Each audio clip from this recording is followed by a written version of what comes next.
They say the old ways of the West are dying, but Major Kestrel Rydekar never expected to find his grandfather's legendary rodeo grounds turned into a criminal empire. By the time the Montana dust settled that blood-red sunset, 15 motorcycles lay shattered across the historic arena, their riders learning the brutal difference between terrorizing innocent ranchers and facing a Force Recon Marine who'd hunted terrorists through the deadliest valleys of Afghanistan. The man they called the Tempest discovered too late that some storms can't be controlled. But that's getting ahead of our story. Before we dive into today's tale of justice served cold in Big Sky Country, let us know in the comments where you're tuning in from. If you enjoy stories of small-town heroes standing up against impossible odds, make sure to hit that subscribe button. We've got another incredible story of courage coming your way tomorrow. Major Kestrel Rydekar stood motionless in the crisp mountain air, watching the evening shadows creep across Stormhaven Rodeo Arena's weathered grandstands. 22 years of military service had taught him to trust his instincts, and right now every combat-honed nerve in his body screamed that something was terribly wrong. The historic grounds felt different, tainted, like a predator had marked its territory. The usual sounds of horses, cattle, and ranch hands were eerily absent, replaced by an unnatural stillness that made his trigger finger itch. The ancient wooden gate creaked open with a sound that transported him back to childhood summers spent watching his grandfather, the legendary bronc rider Marcus Rydekar, train champions in this very arena. Back then, Stormhaven was more than just a rodeo ground. It was a symbol of everything pure about Montana ranch life, where honest people earned their living through sweat and skill. Now the practice corral stood empty, the exhibition hall's windows were dark, and the proud spirit that once filled this place had been replaced by something malevolent. Inside the main office, dust coated the collection of golden buckles and faded photographs that chronicled 3 generations of rodeo excellence. Kez set his military duffel bag down, methodically checking each room, old habits that had kept him alive through 4 combat tours. Everything was exactly as Zephyr had described in his last letter, sent 3 months ago while Kez was finishing his final deployment. The historic trophies, the hand-tooled saddles, the wall of champions where his grandfather's stern face watched over it all. But something felt wrong about the stillness, like the calm before an IED detonation. The rumble of motorcycles shattered the evening quiet, not just 1 or 2 bikes, but many, their engines deliberately thunderous. Kez moved to the window, watching as 12 riders roared through the front gates, their black leather cuts bearing a distinctive emblem. A skeletal rider wielding a lightning bolt, the mark of the storm wraiths. The lead rider turned his head, catching Kez's eye through the window. Even at a distance, the man's arrogant smirk was visible beneath his steel-gray beard. A soft knock at the back door pulled his attention away. Vesper Thornhawk, his grandfather's most trusted trainer for 30 years, stood on the porch, nervously glancing over her shoulder. Her silver-streaked black hair was pulled back in its usual tight braid, but her hands trembled as she clutched her weathered leather satchel. "Kez, thank God you're finally here," she whispered, hurrying inside. "Zephyr." He tried to stop them. He tried so hard. "Stop who, Vesper? What happened to Zephyr?" She pulled up her sleeve, revealing dark bruises on her wrist. "The storm wraiths. They moved in 4 months ago. At first, it was just noise, parties in the practice arena. Then they started demanding protection money from all the local ranchers. Zephyr refused to pay, said no criminal would ever control Stormhaven while he drew breath." Kez's jaw tightened. "Tell me everything." Over the next hour, Vesper painted a picture of systematic intimidation. The storm wraiths, led by a man known as the Tempest, had transformed the historic rodeo grounds into their base of operations. Local ranchers paid protection money, businesses lived in fear, and the sheriff's department seemed powerless or unwilling to help. "Zephyr," Vesper's voice cracked.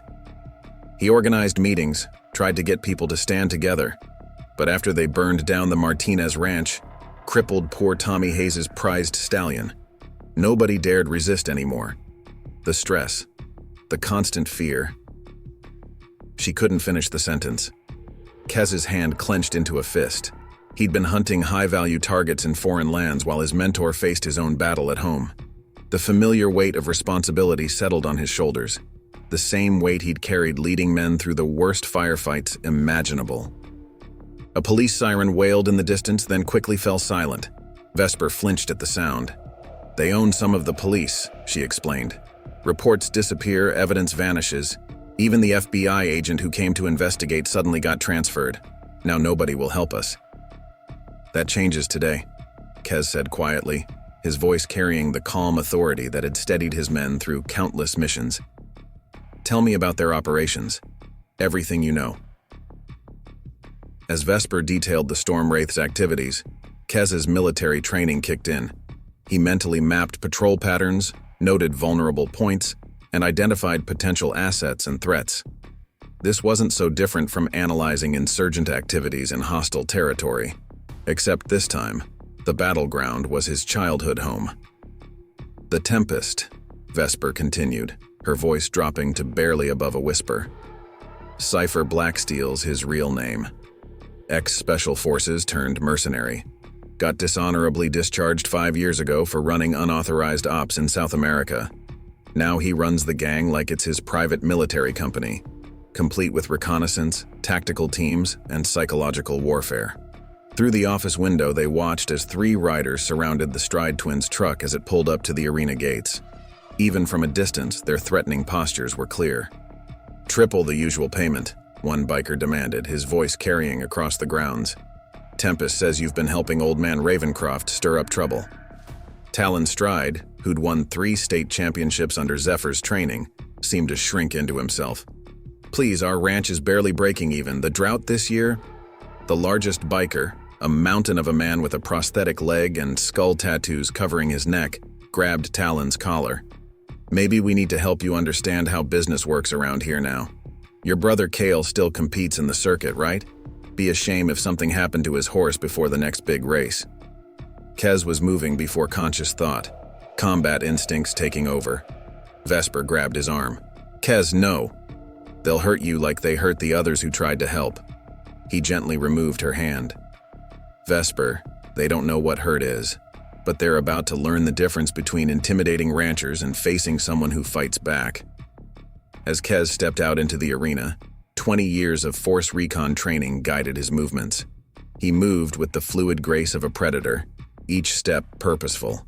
The evening light caught his grandfather's championship buckle on the wall behind him, and in that moment, Kestrel Rydekar made a silent promise. This was his home, his heritage, and he was about to teach the Storm Wraiths that they'd made a fatal mistake. They'd brought their street tactics to a man who'd spent his life mastering the art of war. The arena's floodlights cast harsh shadows across the dirt as Kez approached. The skull-tattooed biker still had his hand on Talon's collar, but his attention shifted to Kez's measured footsteps on the packed earth. "Evening, gentlemen," Kez said softly. I believe the Stride brothers explained their situation clearly.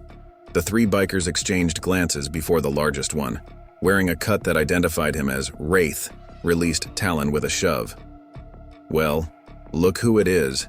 The prodigal son returns. Mind your own business, soldier boy. You made it my business when you put hands on a man whose family has bled for this arena for 3 generations. Kez positioned himself between Talon and the bikers. "I understand you're collecting payments. Let's discuss a more reasonable arrangement." Wraith laughed, but there was uncertainty in his eyes as he studied Kez's stance.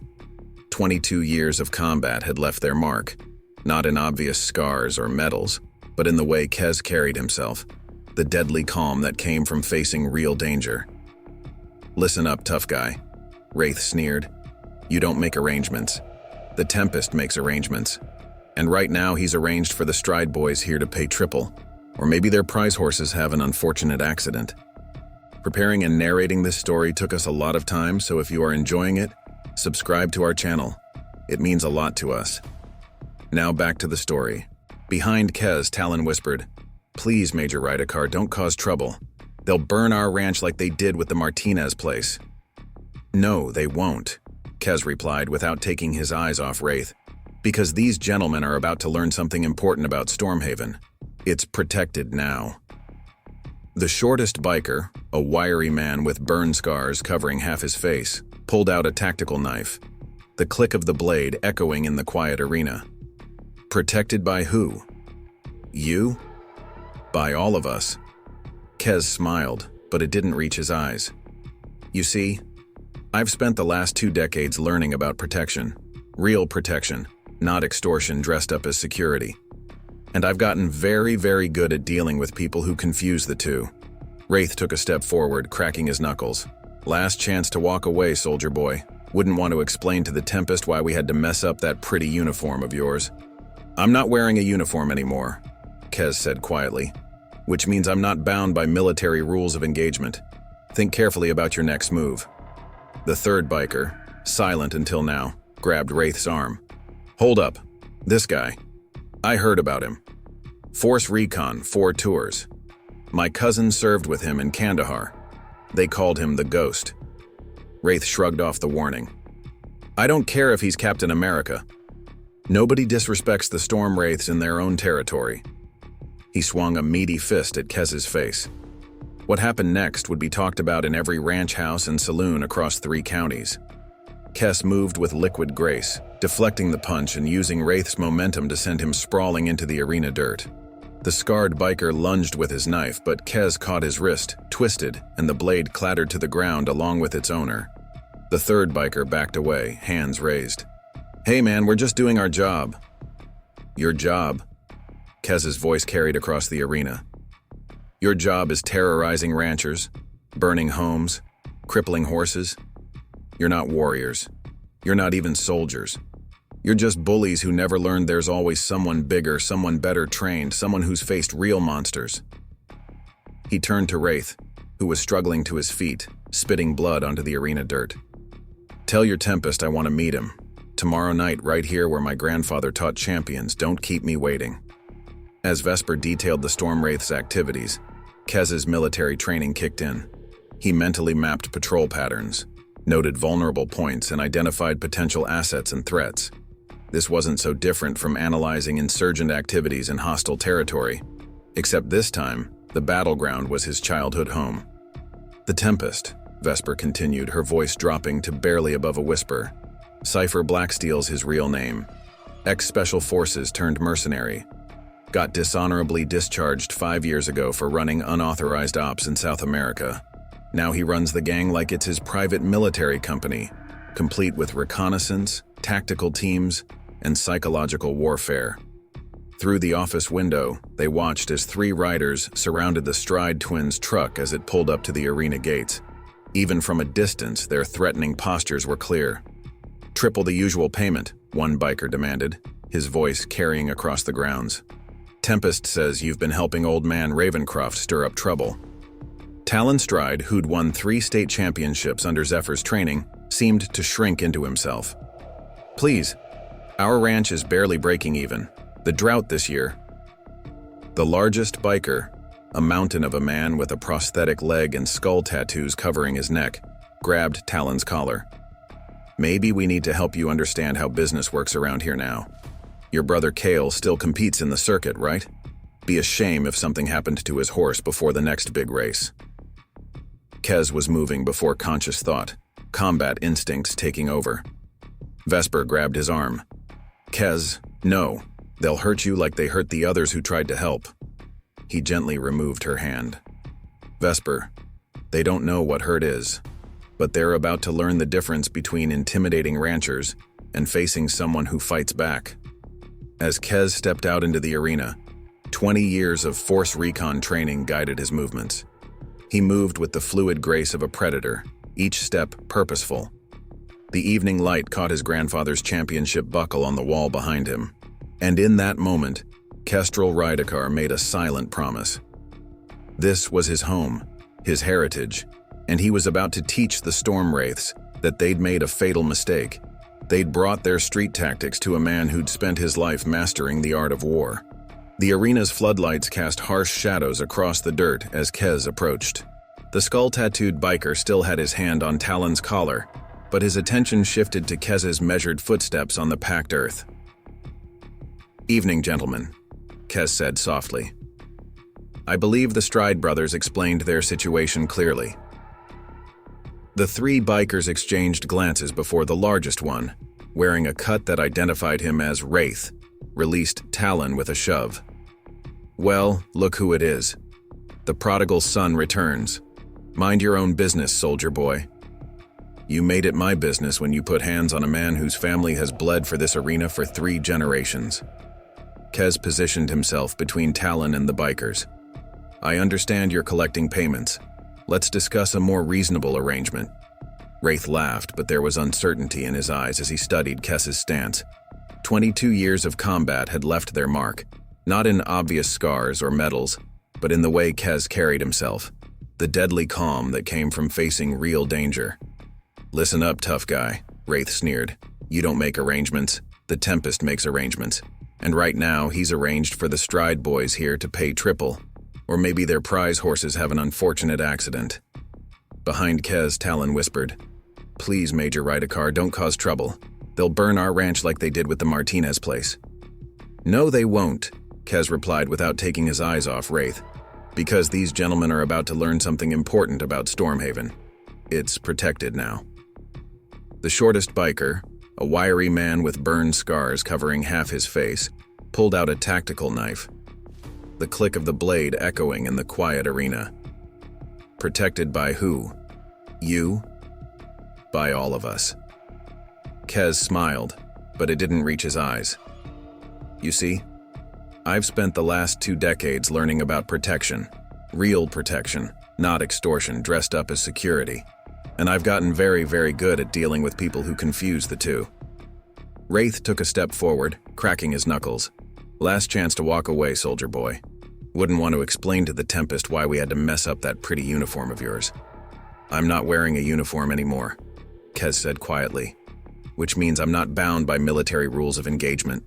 Think carefully about your next move. The third biker, silent until now, grabbed Wraith's arm. Hold up, this guy. I heard about him. Force Recon, 4 tours. My cousin served with him in Kandahar. They called him the Ghost. Wraith shrugged off the warning. I don't care if he's Captain America. Nobody disrespects the Storm Wraiths in their own territory. He swung a meaty fist at Kez's face. What happened next would be talked about in every ranch house and saloon across 3 counties. Kez moved with liquid grace, deflecting the punch and using Wraith's momentum to send him sprawling into the arena dirt. The scarred biker lunged with his knife, but Kez caught his wrist, twisted, and the blade clattered to the ground along with its owner. The third biker backed away, hands raised. Hey man, we're just doing our job. Your job? Kez's voice carried across the arena. Your job is terrorizing ranchers, burning homes, crippling horses. You're not warriors. You're not even soldiers. You're just bullies who never learned there's always someone bigger, someone better trained, someone who's faced real monsters. He turned to Wraith, who was struggling to his feet, spitting blood onto the arena dirt. Tell your Tempest I want to meet him. Tomorrow night, right here where my grandfather taught champions. Don't keep me waiting. Dawn broke over Stormhaven Arena with an uneasy silence. Kez had spent the night reviewing surveillance footage from Nova's hidden cameras, another skill from his military days that was about to prove useful. The Storm Wraith's patrol patterns were sloppy, predictable. They never expected anyone to study them this closely. A soft knock at the office door revealed Lynx Frost, the old mechanic, looking nervous in his grease-stained overalls. Major Rydekar.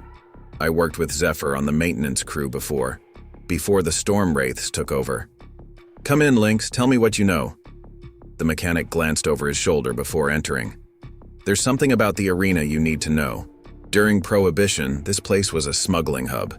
There's a whole network of tunnels underneath. Storage rooms, escape routes. The Wraiths use them now for their operations, but I don't think they know all the passages. I've got the original blueprints hidden in my shop. Kez studied the old man intently. Why are you telling me this? Zephyr. Lynx's eyes filled with tears. When they started threatening folks, he was the only one who stood up. Said someone had to fight back. 2 days later, they cornered him in the underground tunnels. Made it look like an accident with the horses. But we all knew. Kez's jaw tightened. A staged accident. That wasn't in any police report. There was no report. Sheriff Thorne buried it personally. Lynx straightened his shoulders. I became a mechanic to fix things, not to watch thugs destroy everything we built here.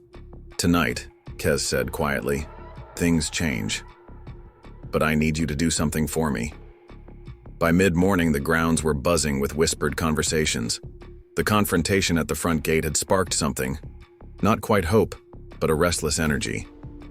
The Storm Wraiths responded by flooding the arena with members, their presence more aggressive than usual. Kez watched from the announcer's booth as 3 bikers harassed Ravencross, demanding immediate payment for event security.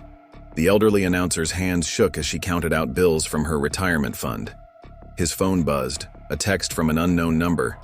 Last chance, soldier boy. Leave town, or we burn everything you love, starting with the old man's precious arena. Kez's response was simple. Come try. Inside, he continued gathering intelligence.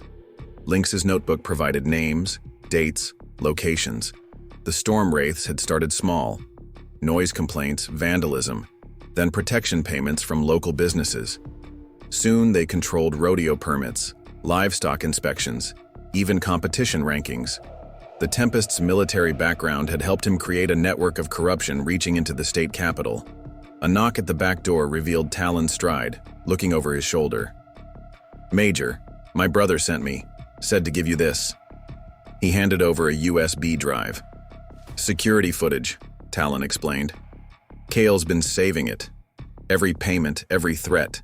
We were too scared to show the police, but after what you did yesterday, your brother's a brave man. They broke his arm last month, didn't they? Talon's eyes hardened. Said it was a warning. Make them pay, Major. By afternoon, more people came forward.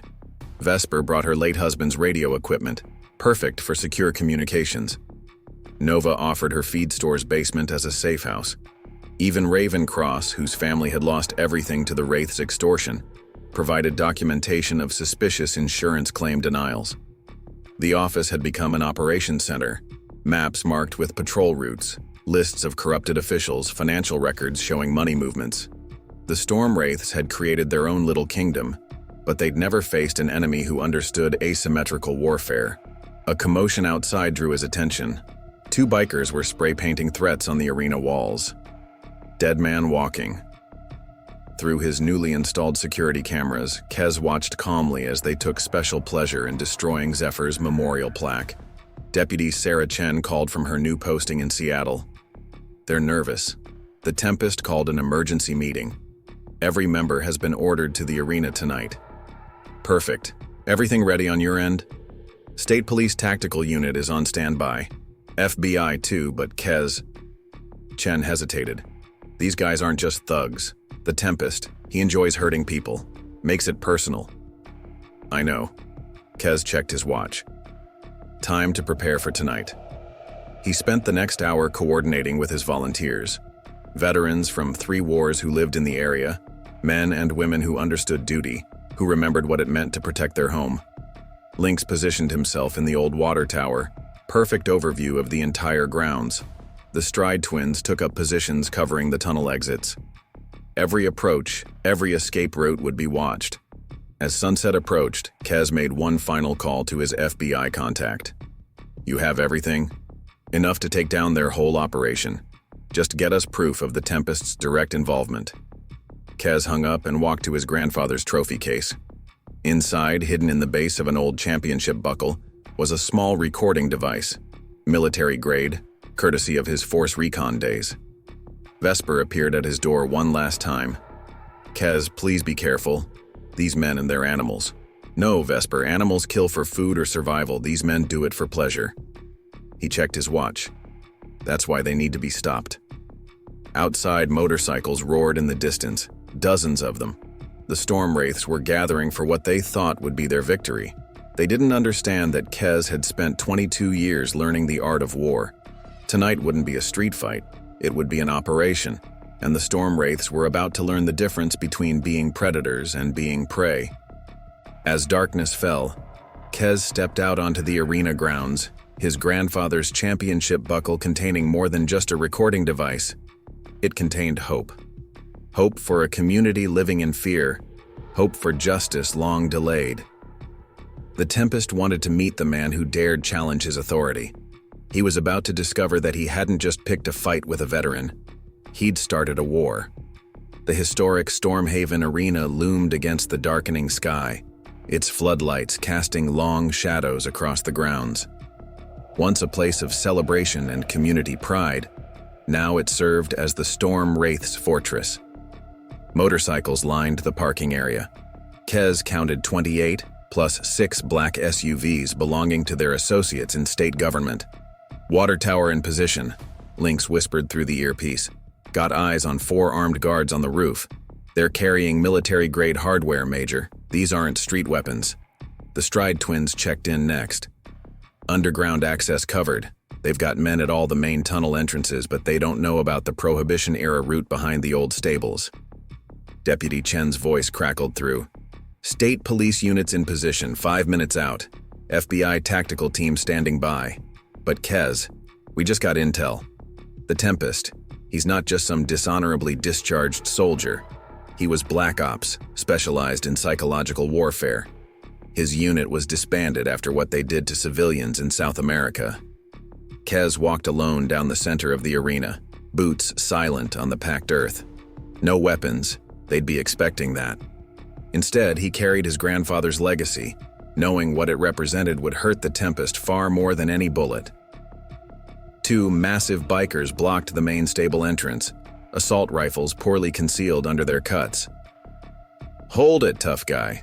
Need to check you for weapons."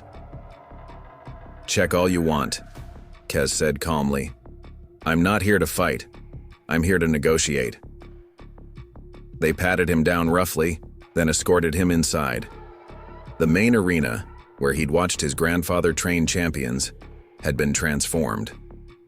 A makeshift throne sat on the announcer's platform, surrounded by Storm Wraith's members. The Tempest, Cypher Blacksteel, lounged there, every inch the fallen warrior in his custom leather cut and combat boots.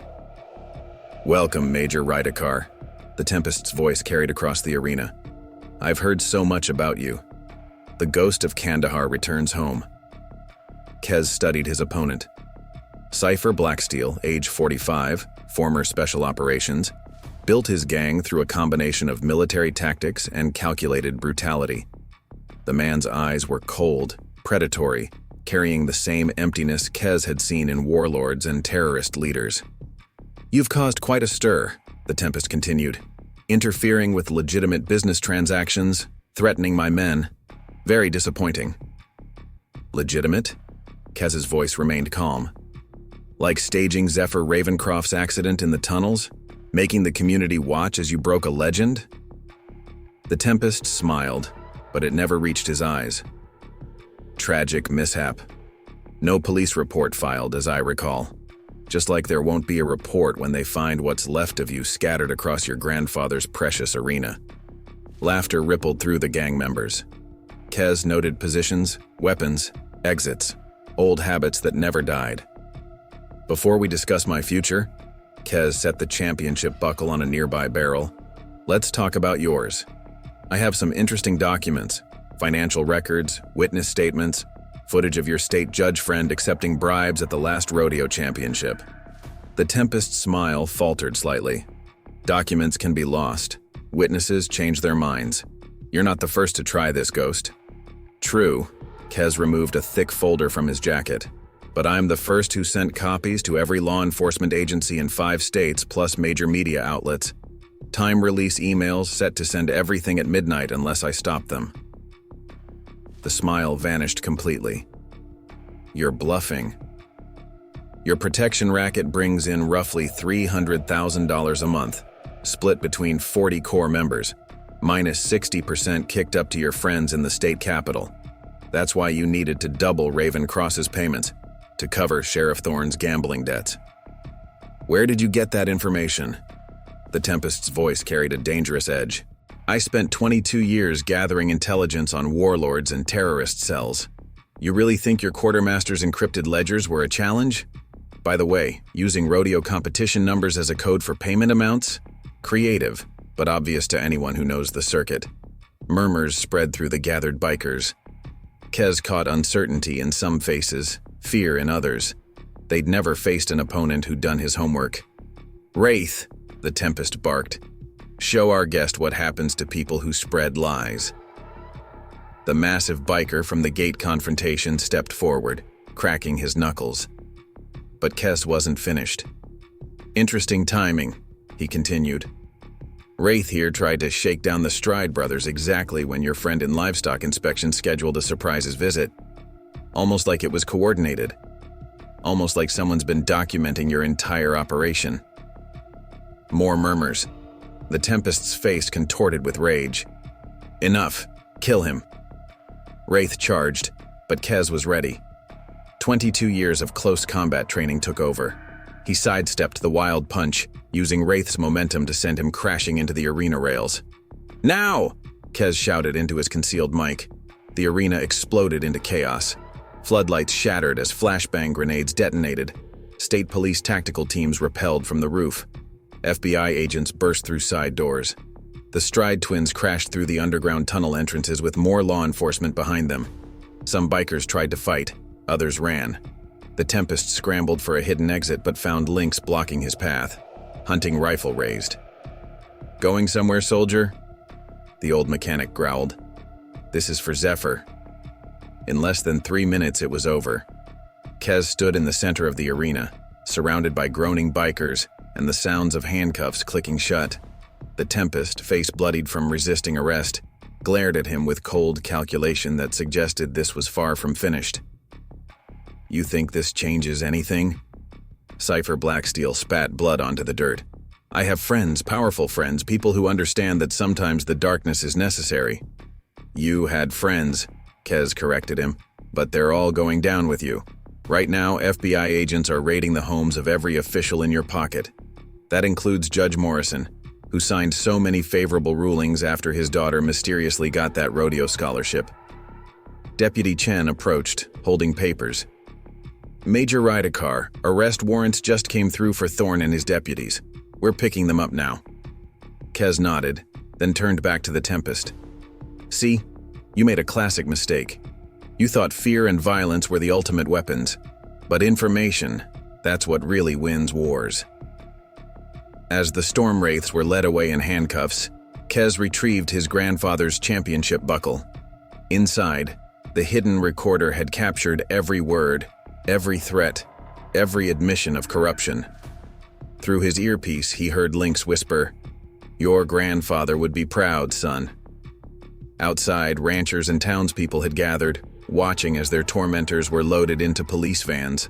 The long nightmare was ending, but Kez knew his work wasn't finished. Through years of combat, he'd learned that the aftermath of victory often proved more challenging than the battle itself. His phone hadn't stopped buzzing since the raid began.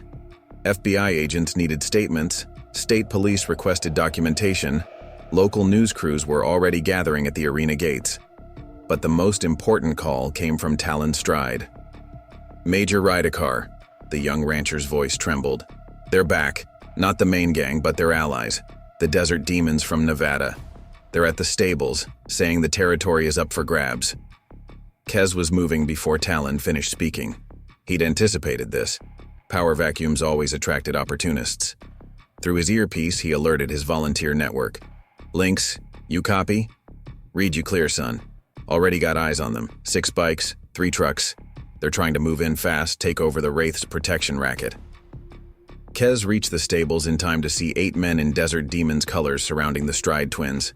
Their leader, a heavily muscled man with a scorpion tattoo covering his scalp, was making their position clear. "Storm Wraiths are gone," Scorpion grinned, "but business continues. Same arrangement, new management, plus back payments for our trouble." "The arrangement is over," Kez's voice cut through the morning air. "This arena isn't accepting new management applications." Scorpion turned, studying Kez with predatory eyes. "The famous ghost. You caused quite a mess last night, but you don't understand how things work. There's always someone ready to step in. Nature abhors a vacuum." "Actually," Kez moved closer, noting positions and weapons with practiced ease. You don't understand. The Storm Wraiths didn't just lose their leaders. We exposed their entire network. Every corrupt cop, every bought official. Right now, the FBI is freezing accounts, seizing assets, arresting collaborators. Scorpion's grin faltered slightly. You think that matters? Streets don't care about FBI investigations. True, Kez agreed. But they care about profit. Look around. Every stable has cameras now, connected to a secure network. Every transaction is recorded, every threat documented. The old system is gone. Through his earpiece, Kez heard the Stride twins confirming positions. Lynx had his scope trained on Scorpion from the water tower. Deputy Chen had state police units on standby. You're outnumbered, Scorpion stepped forward, in case you hadn't noticed. I notice everything, Kez replied calmly. Like how your right hand keeps twitching toward your vest. The gun you're carrying isn't comfortable. You're not used to it. Your men keep looking over their shoulders because they know my people have them surrounded. And your truck's engines are still running, meaning you're not as confident as you pretend. For the first time, uncertainty flickered across Scorpion's face. He hadn't expected this level of tactical analysis from a small-town defender. Last chance, Kez continued. Leave now. Tell your friends this territory is protected. Not by gangs, not by corrupt cops, but by the people who live here. People who aren't afraid anymore. Scorpion tried to maintain his tough facade, but Kez saw the calculations happening behind his eyes. The Storm Wraith's fall had changed the equation. Territory wasn't worth much if it came with federal attention. This isn't over, Scorpion spat, backing toward his bike. You just made some dangerous enemies. Actually, it is over. Kez pulled out his phone. Because while we've been talking, facial recognition software has been running on my surveillance feeds. Interesting warrants you have in Arizona. Would be a shame if that information reached local authorities. The desert demons retreated, trying to look tough but fooling no one. As their bikes roared away, people emerged from the stables and surrounding buildings. Talon gripped Kez's arm. They'll tell others. Other gangs will come. Let them come, Kez smiled. Each time they'll find us stronger, better organized, more united. That's how you win a war, not just by fighting battles, but by making the enemy realize the cost is too high. Throughout the day, Kez coordinated with Deputy Chen and his volunteer network. Security cameras were installed at strategic points around the arena. Communication protocols were established, and the local Ranchers Association was rebuilt, this time with military precision. Nova Steele brought coffee to the volunteers, her usual confident stride returning as she watched the community reclaim their heritage. Kez, what you did, taking down the Storm Wraiths, scaring off the desert demons, it's amazing. But can we really keep this up? Kez watched as young riders returned to the practice arena for the first time in months, their horses' hooves kicking up dust in the morning light. We don't have a choice. Freedom isn't a one-time achievement. It requires constant vigilance. His phone buzzed. The FBI agent from last night. Rydekar, you need to see this. We're finding connections between the Storm Wraiths and bigger operations. Mexican cartels, international weapons traffickers, human smuggling rings. Your grandfather's arena was just one piece of a much larger puzzle. Kez thought about the scared faces he'd seen yesterday, the relieved ones today. Send me everything you have. If they want a war, we'll give them one. As evening approached, Kez sat in the announcer's booth, watching his neighbors reclaim their arena. The Storm Wraiths were gone, but he knew this was just the beginning. Other threats would come, but this time they wouldn't find scared victims. They'd find a community united, organized, and led by someone who understood that real peace comes through strength, vigilance, and the unwavering commitment to protect what matters.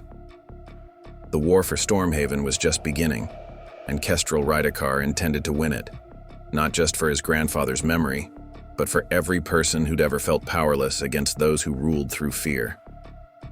3 days after the Storm Wraith's fall, Kez sat in his grandfather's office, reviewing intelligence reports. The FBI's investigation had uncovered disturbing connections. The Tempest's operation wasn't just about local extortion. It was a hub for larger criminal enterprises. Deputy Chen arrived with fresh coffee and worse news. They're releasing some of the lower-ranking wraiths on bail. Legal technicalities. The Tempest's old military connections are still working the system. Kez nodded, unsurprised. They'll try to reorganize, rebuild their power base. That's why we're not waiting. He spread a map across the desk, marking locations with red pins. Every safe house, every stash spot, every meeting place the storm wraiths used. We're not just defending anymore. We're taking the fight to them. That's not exactly legal, Chen worried. Everything I do is legal, Kez corrected her. We're just going to make it impossible for them to operate. Watch and learn. His phone buzzed. Links reporting from his observation post. 3 former wraiths at the Silver Spur Saloon looking mighty unhappy. Good, Kez checked his watch. Right on schedule. He'd spent his military career studying enemy patterns, predicting responses. The Storm Wraiths' remnants were painfully predictable. First, they'd gather at their old haunts, then they'd try to reassert control through violence. Stride twins, you copy? Operation Clean Sweep is a go. Across town, carefully orchestrated moves began. Health inspectors, honest ones this time, descended on Wraith-connected businesses. Building inspectors found violations at their properties. Traffic cops monitored their movements. "This is harassment," one biker complained to Deputy Chen. "No," she replied, writing another ticket. "This is law enforcement. Get used to it." By nightfall, the message was clear. Stormhaven wouldn't be easy pickings anymore, but Kez knew the real challenges were still coming. His FBI contact called with urgent news. "Rydekar, we've got movement. Cartel soldiers arriving from south of the border. They're not happy about losing their distribution network. Los Sangre Negra, the Black Blood Cartel. They're sending their elite enforcement unit." "How many?" "At least 30, heavily armed. These aren't street thugs, Kez. They're trained killers, former Mexican special forces. They call themselves Los Fantasmas, the Ghosts." Kez smiled grimly. "So am I." He activated his volunteer network, veterans from 4 wars, each watching different sectors of the arena. Nova's modified radio system crackled with encoded updates. "Contact," Lynx radioed. 3 black SUVs, tinted windows moving south on Ridge Road. "Stride twins, you have eyes on the back trails?" "Affirmative. They're trying to set up a perimeter." Kez had expected this. The cartel wouldn't just send soldiers, they'd send professionals. But they didn't know they were walking into a prepared battlefield. "Execute Operation Spotlight," he ordered. Suddenly, powerful floodlights blazed from hidden positions, illuminating every shadow where the cartel soldiers might hide. Security cameras pivoted, covering every angle. Motion sensors activated. "What the hell?" One cartel soldier cursed as his tactical advantage vanished. Kez's voice carried through carefully placed speakers. "Gentlemen, welcome to Stormhaven. I see you brought weapons, which is a violation of local ordinances. I should mention you're currently surrounded by multiple law enforcement agencies." It wasn't a bluff.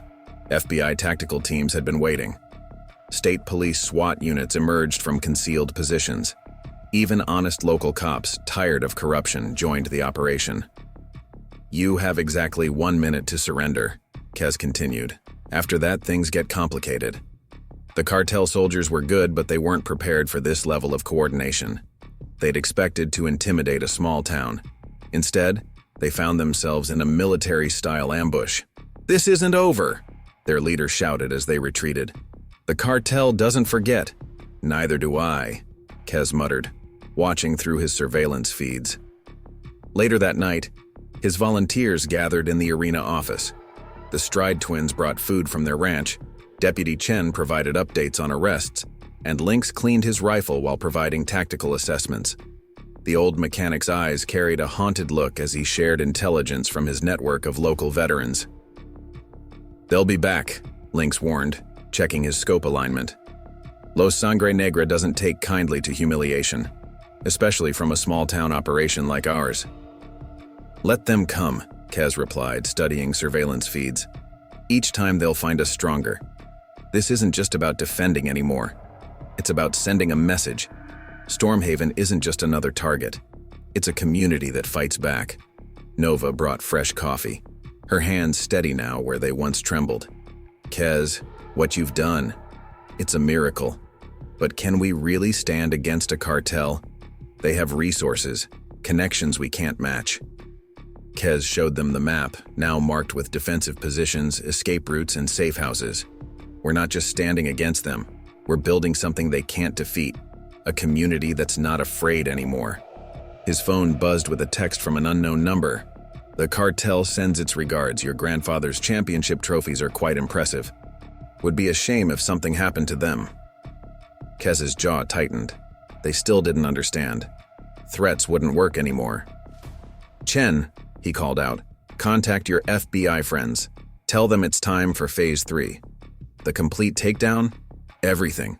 Every cartel connection, every corrupt official, every dirty cop still on their payroll. No more playing defense. As his volunteers dispersed to their posts, Kez stood in the center of the arena, watching his community. Lights glowed in stables that had been dark for months. The sound of horses and riders echoed from practice rings that had been silent. The storm wraiths were gone, but the war for Stormhaven's soul was far from over. The cartel would send more soldiers. Other gangs would test their defenses. Corruption would try to creep back in. But they would learn what the storm wraiths learned, that they hadn't just threatened an arena. They'd awakened a warrior who knew that some battles were worth any cost. Sunrise painted the arena in shades of amber as Kez reviewed the night's intelligence reports. The cartel's failed intimidation attempt had changed the game, escalating what began as a local dispute into something far more dangerous. His secure phone lit up with a message from his FBI contact. Intercepted communications. Cartel leadership meeting in Mexico. Your arena is now their top priority. They're sending someone called El Coyote, their top enforcer. Former Mexican Special Forces commander, suspected in over 50 assassinations. Kez studied satellite images of the area, marking potential vulnerabilities. His military training screamed that this calm was temporary, the prelude to a storm. Nova knocked on his door, her face pale. Kez, someone left this on my porch. She handed him a manila envelope. Inside were photos, surveillance shots of local riders practicing, ranchers at work, families at recent rodeo events. The message was clear. The cartel had eyes everywhere. They're trying to terrorize us again, Nova whispered, like the storm wraiths did. No, Kez replied, examining the photos with professional interest. They're showing their hand. These shots all come from the same angles, same time patterns. They want us to know they're watching, but they just revealed their surveillance positions. His radio crackled. Major. Talon's voice was urgent. Movement at the old cattle pens. Multiple vehicles, heavily armed men. They're establishing a forward operating base. Kez noted the pattern. Classic cartel tactic. First intimidation, then show of force, finally territorial occupation. Deputy Chen arrived with more troubling news. 3 former storm wraiths found dead at the Silver Spur. Message carved into their chests. This is cartel territory now. Kez's jaw tightened. The cartel was escalating faster than expected, trying to fill the power vacuum before the community could strengthen its defenses. Chen, contact your FBI liaison. We need those warrant requests expedited. Links, maintain surveillance but do not engage. Stride twins, start evacuating our high-risk families to the safe houses. His volunteers moved with practiced efficiency. Weeks of training and coordination had transformed them from concerned citizens into an effective defense force. What about the rodeo school? Nova asked. Those photos they took of the children practicing. Already handled. Kez showed her his tablet displaying a new security system. Every training session now has retired veterans as security. High-resolution cameras, panic buttons. No child in Stormhaven will ever be vulnerable again. His phone buzzed, a text from an unknown number. You play soldier in your little arena, but you don't understand what's coming. The cartel doesn't negotiate. We take what we want. Kez allowed himself a grim smile. Actually, he murmured, you don't understand what you're facing. Throughout the day, he monitored cartel movements through his surveillance network. They were professional, he had to admit. Their operations showed military precision. But they'd made one critical mistake. They thought they were fighting a local militia. They didn't realize they were facing a carefully coordinated resistance led by someone who'd spent decades studying asymmetrical warfare. "Major," the Stride twins radioed in. Cartel soldiers questioning people at the feed store, looking for weak points, gathering intel. "Let them look," Kez replied. "Every person they threaten, every business they target just strengthens our case." His FBI contact called again. "Rydekar, it's worse than we thought. The cartel's not just sending soldiers. They're sending El Coyote himself. He's bringing his personal death squad. Los Cazadores. The Hunters." "Good," Kez said quietly. "Let them give us something to hunt." As evening approached, Kez gathered his core team in the arena office, the room that had become their command center. Walls covered with maps and surveillance photos told the story of an escalating war. They'd faced their greatest challenge yet. Not just cartel soldiers, but elite killers led by a legendary enforcer. "They'll hit us hard," he explained, marking key positions on the tactical display. "But we've got something they don't expect, a community that won't break. Every threat makes us stronger. Every act of intimidation brings us closer together." Deputy Chen studied the surveillance feeds. The department's compromised again. New cartel money buying old corruptions. "Then we'll clean house again," Kez assured her. "This was never going to be a quick victory. We're not just fighting criminals. We're fighting a system that allows them to thrive." His secure radio crackled, links reporting from his observation post. "Major, unmarked SUVs entering the South Range. Heavy weapons being unloaded. These guys move like special forces." Kez checked his watch. Everything was proceeding according to his analysis. The cartel was predictable. They only knew one way to solve problems. "Let them come," he told his volunteers. "Every move they make, every threat they issue, every weapon they bring, it all goes into our evidence files. While they're preparing for a war, we're building a case that will destroy their entire operation." Nova touched his arm. "Kez, what if they target you directly? These people, they're not like the Storm Wraiths." "No," he agreed. "They're worse, which means we have to be better, smarter, more determined."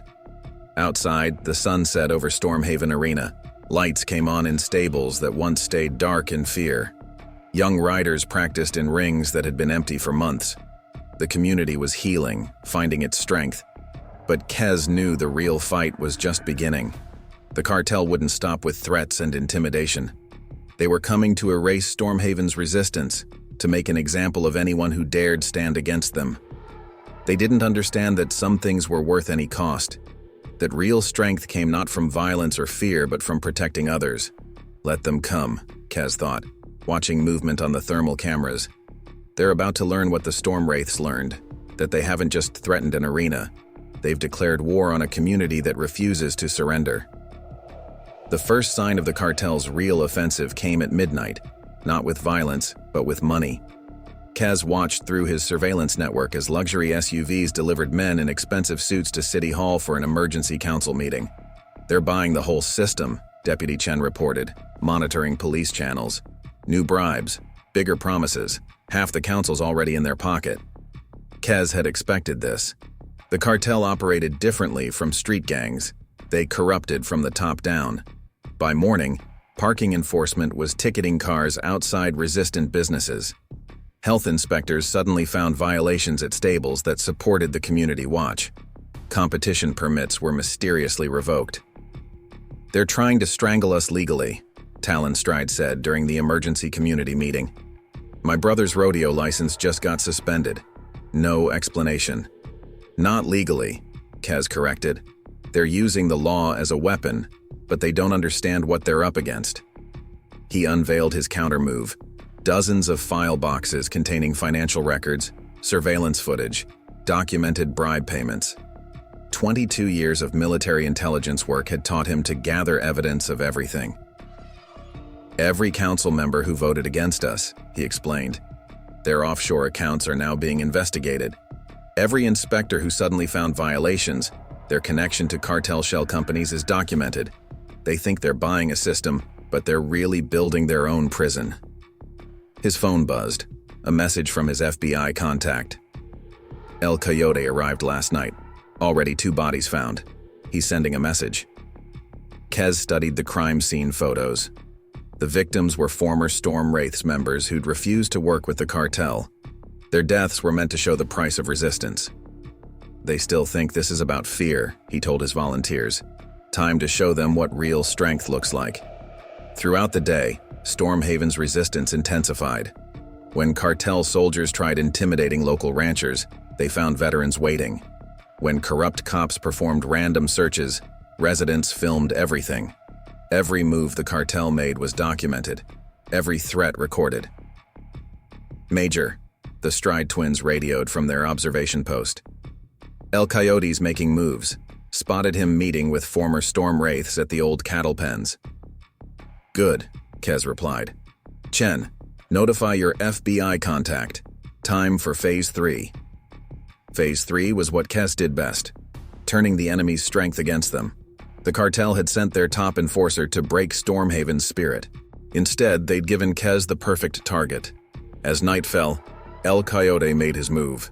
Kez's surveillance cameras caught him approaching Nova's feed store, likely choosing it as an easy target to terrorize the community. But Nova wasn't alone. Kez's network had anticipated this, prepared for it. Now, Kez commanded through his radio.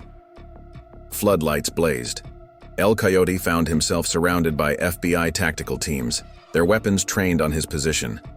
His reputation for violence meant nothing against overwhelming force. Miguel El Coyote Sanchez. Kez's voice carried across the quiet grounds. You're under arrest for 57 counts of first-degree murder. The cartel can't help you now. El Coyote tried to fight. He was good, Kez had to admit, but not good enough against operators who'd trained for exactly this scenario. As the FBI led him away, Kez received another text from an unknown number. You think one arrest changes anything? We own this town now, check your accounts. All of them, Kez replied.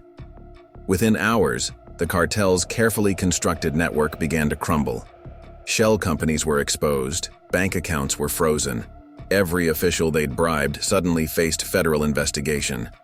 This is impossible, a cartel lieutenant was heard saying on intercepted communications. How did they trace everything? The answer was simple. Kez hadn't just been fighting the cartel, he'd been documenting their entire operation, building a case that would destroy their infrastructure. Back at his command center in the arena office, he briefed his volunteers on the next phase. The cartel made the same mistake as the Storm Wraiths, he explained. They thought fear was their greatest weapon. They never understood that documentation, evidence, and community solidarity are more powerful than violence. Deputy Chen brought fresh intelligence. They're pulling back, regrouping. But Kez, there's chatter about their elite strike force, Los Cazadores. They're not just killers. They're former military intelligence, trained in psychological warfare. Let them come, Kez said quietly. Every enforcer they send, every dollar they spend, every threat they make just strengthens our position. They don't understand we're not just defending an arena anymore. We're dismantling their entire operation. Nova served coffee to the volunteers, her hand steady with newfound confidence. Kez, what you've done, it's more than just protecting us. You've given us back our dignity. Kez studied the tactical displays showing cartel movements. They were adapting, changing strategies, but so was Stormhaven. Each confrontation made the community stronger, more united. They'll try again, he warned his people. The cartel doesn't accept defeat easily, but neither do we. Outside, Stormhaven settled into another night, but it wasn't the fearful darkness of recent months.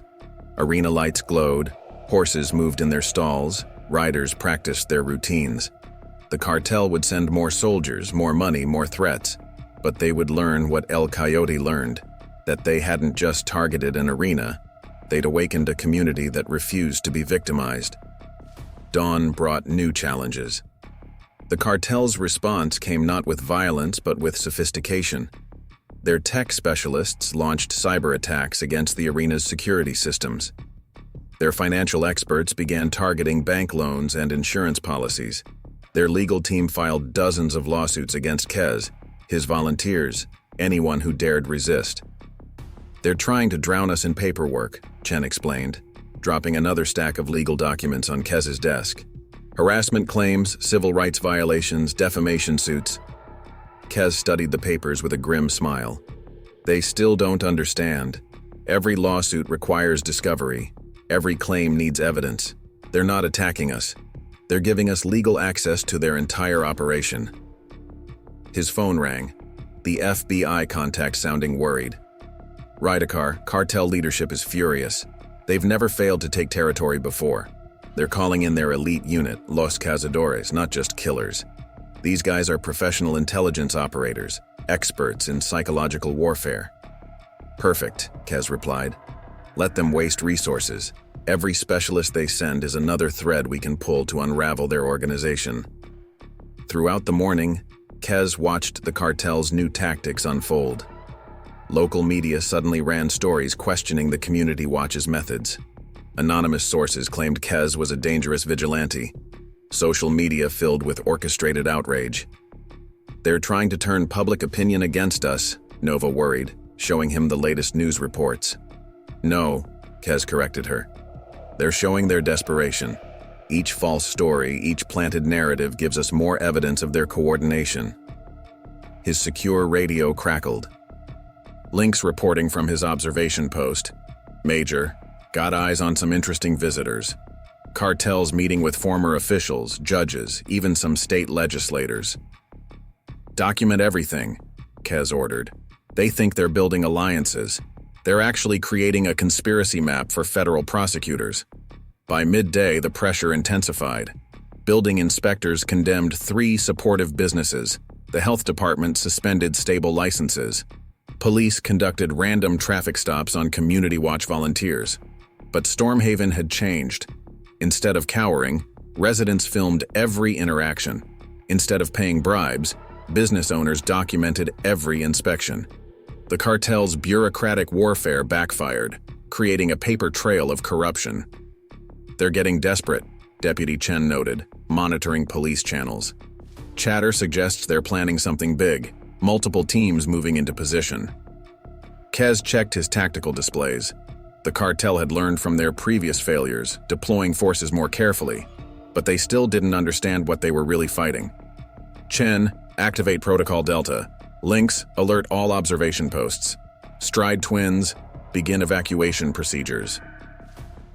His volunteers moved with practiced efficiency, implementing plans they'd rehearsed dozens of times. Within hours, high-risk families were relocated to safe houses.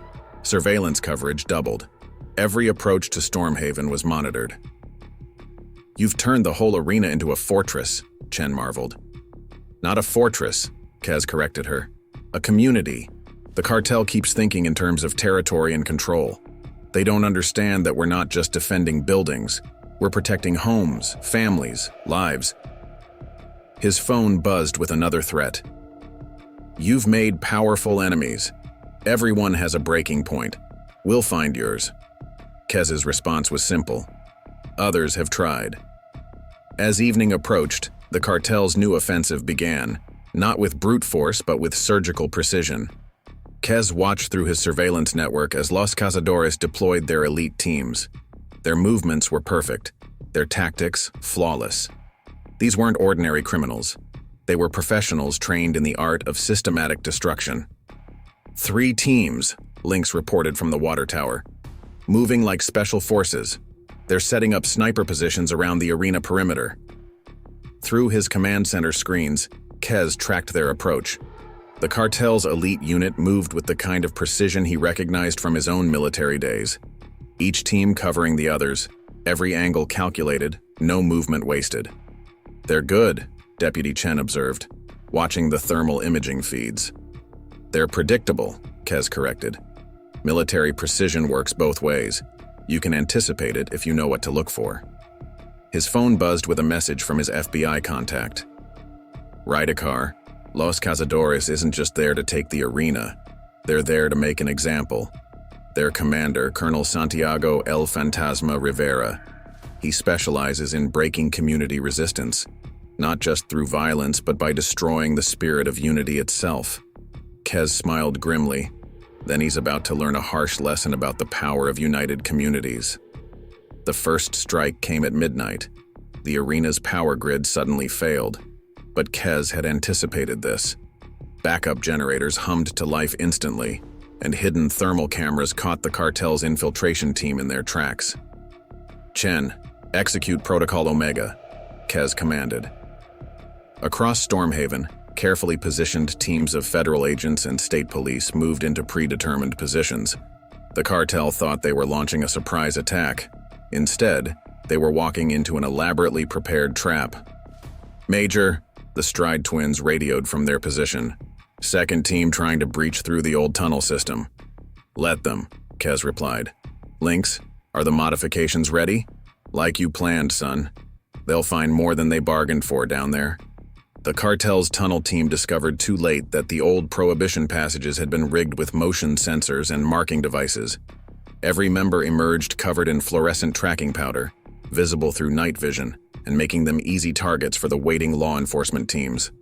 "Third team moving on the main arena," Nova reported from her observation post. "They're carrying heavy weapons." Kez watched them approach through his tactical display. Los Cazadores' main strike force moved with lethal grace, but they didn't realize they were being channeled exactly where he wanted them. "All units, hold positions," he commanded. "Wait for my signal."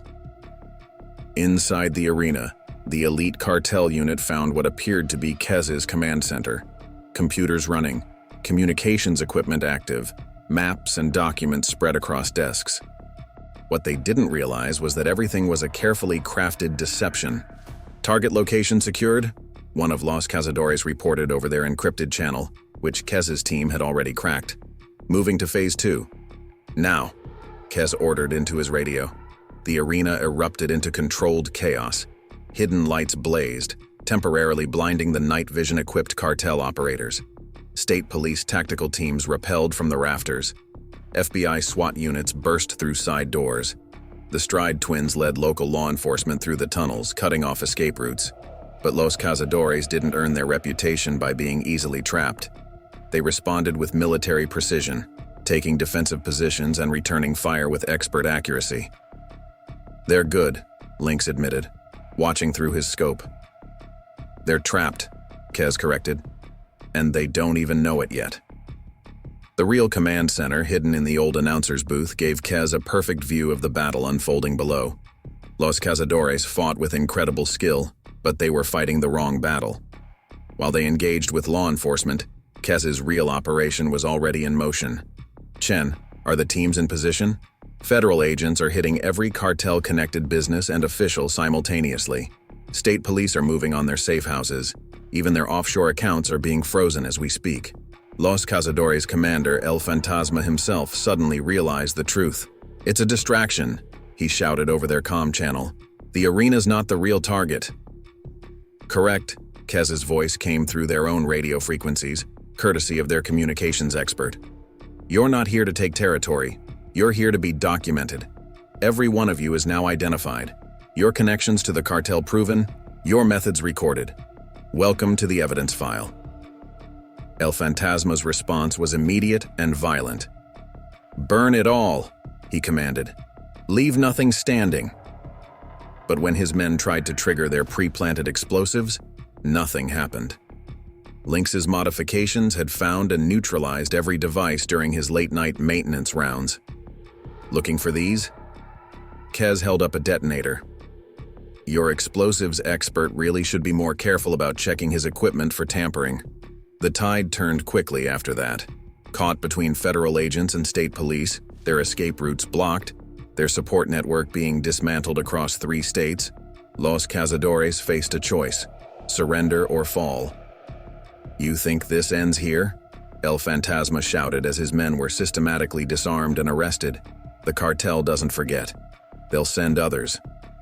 "Let them come," Kez replied calmly. "Each time they'll find us stronger. Because you never understood what you were really fighting. This isn't about territory or power. It's about community, and you can't break something that refuses to be broken."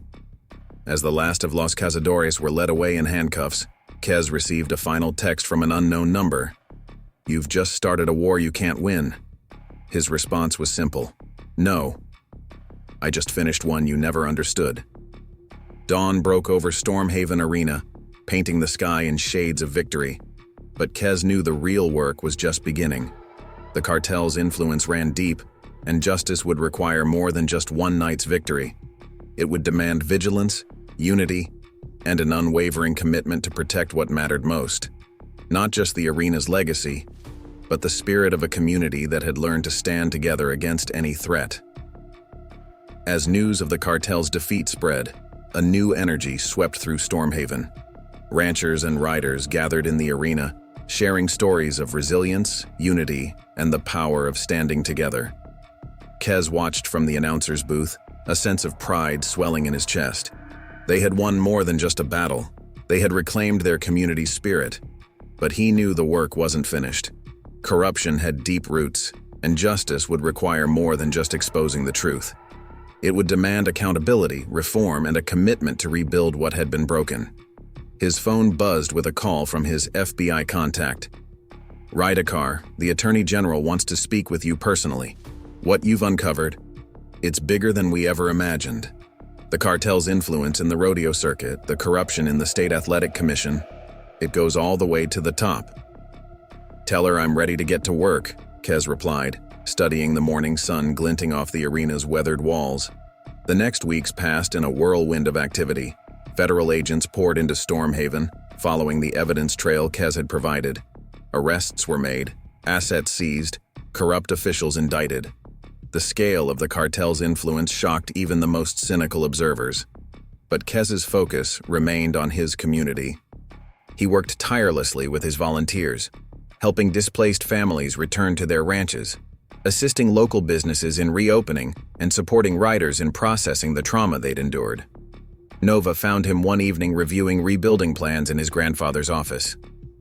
"Kez, I've been thinking, we need more than just repaired stables. We need to heal the soul of our community." Kez nodded, looking up from the blueprints. "What do you have in mind?" "A youth riding program. Free lessons for local kids, especially those from families hurt by the gangs. We could use the old practice arena, turn it into something positive." "I love it," Kez said. "Let's make it happen." The project became a labor of love for the entire community. Volunteers donated time, skills, and resources. The Stride twins, with their construction experience, led the renovation. Deputy Chen secured funding through seized cartel assets. Nova poured her heart into designing programs for youth development. As the program took shape, so did a new sense of purpose in Stormhaven. The fear that had once haunted the arena gave way to determination, the isolation to connection. Slowly, the wounds left by the storm wraiths and the cartel began to heal. 3 months after the cartel's fall, the Stormhaven Youth Riding Academy held its grand opening. Hundreds gathered to celebrate, filling the historic arena with laughter, music, and the thunder of hooves. Kez stood at the podium, looking out at the sea of faces. There were the old-timers who'd seen the arena through good times and bad, the young families just starting to put down roots, the volunteers who had become like family. Each had played a part in the extraordinary journey that brought them to this moment. "My grandfather used to say that a community is only as strong as the stories it tells about itself," Kez began. "For too long, our story was written by those who sought to control us through fear. But today, we reclaim our narrative." He spoke of resilience in the face of terror, of unity in the face of division, of the indomitable spirit that had refused to be broken. He spoke of the power of truth to shatter even the most entrenched corruption, and the power of justice to heal even the deepest wounds. "The battle for Stormhaven's soul was not won by any one person," he said. "It was won by all of us, by every individual who refused to be intimidated, every voice that spoke out against injustice, every act of courage and compassion in the face of cruelty." As he closed his speech, Kez's eyes settled on a framed photo near the podium, his grandfather astride his championship horse, eyes sparkling with the fiery determination he remembered so well. "My grandfather believed in the promise of this arena. He believed that together we could overcome any challenge, weather any storm. He gave his life to that belief. And though he didn't live to see this day, I know he'd be proud of what we've accomplished. Not just in removing the evil that threatened us, but in the bonds we've forged, the community we've built, the story we've begun to write together. The celebration stretched into the evening, but Kez found a quiet moment to visit his grandfather's grave in the small cemetery behind the arena. He laid a bouquet of wildflowers against the headstone, fingers tracing the inscription. Courage is not the absence of fear, but rather the judgment that something else is more important. "We did it, Grandpa," he whispered. "We took back our home." But it was never really about winning a war, was it? It was about building peace, about protecting not just a place, but the people who make it worth fighting for.